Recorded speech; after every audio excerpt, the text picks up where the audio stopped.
In this video, I'm going to show you all the elements that go with a B&M Inverted Coaster. Let's go.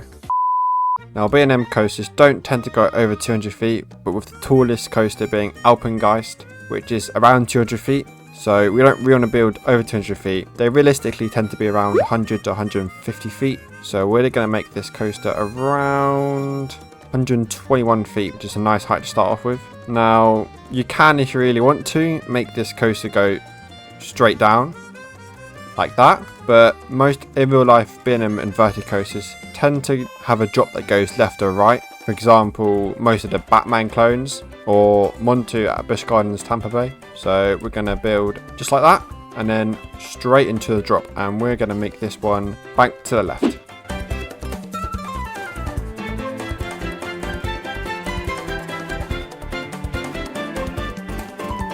And just like that, there's the first drop. Looks pretty realistic to me. And most elements on this type of coaster tend to start with a vertical loop. So we're going to use this preset one right here. And the second element also tends to be a 0G roll, which I'm going to attempt to build here.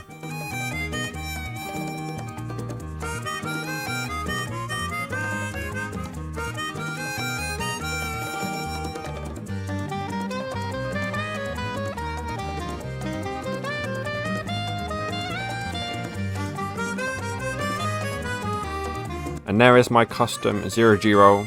It isn't the most realistic, but it is more realistic than the one he give you in game here. I'm pretty happy with how it turned out. So let's move on to the next element of this coaster.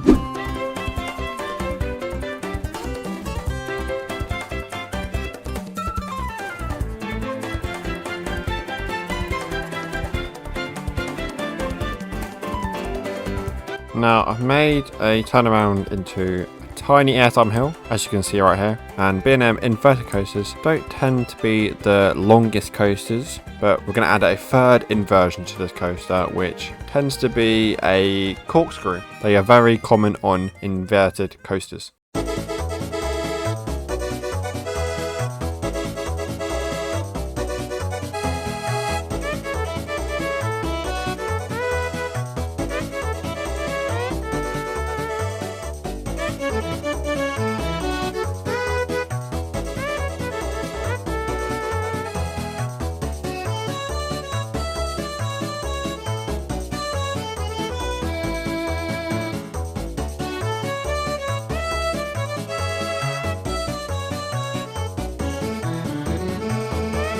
As you can see here, I've made interlocking corkscrews, which aren't very common on many coasters, but can be seen on inverted coasters like Nemesis Inferno at Fort Park. As you can see, I've added a helix, but the coaster still has so much speed, so I'm going to add some coaster sections over here to help slow down the coaster and then finish it off with a brake run.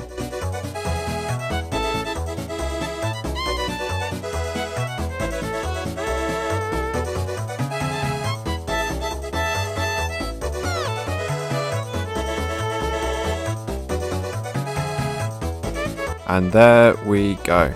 Obviously it does look a bit of a mess with all these supports, and the coaster obviously will need some smoothing out, so I'm going to quickly do that and then show you the end product of this realistic B&M invert. So here is the finished realistic B&M inverted coaster. I think it turned out pretty good. You can have your B&M inverted coaster any color you really want. I made mine red because I think it looks pretty good for this coaster. The inversions I think turned out pretty good as well. But if you guys are interested, here are the stats of this coaster. They aren't great, but inverted coasters don't give you the best ratings in Planet Coaster. But overall, I think this coaster is pretty good. Nice. I hope you guys like it as well. So here's a POV of this coaster.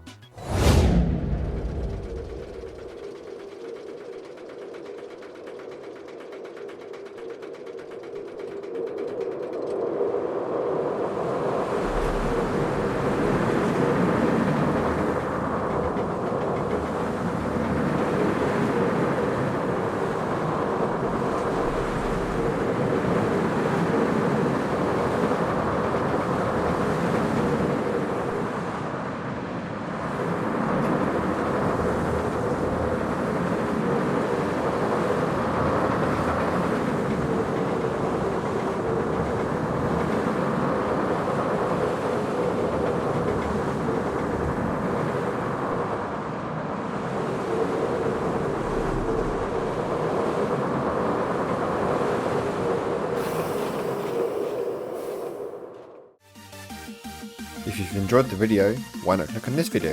It's free, so why not?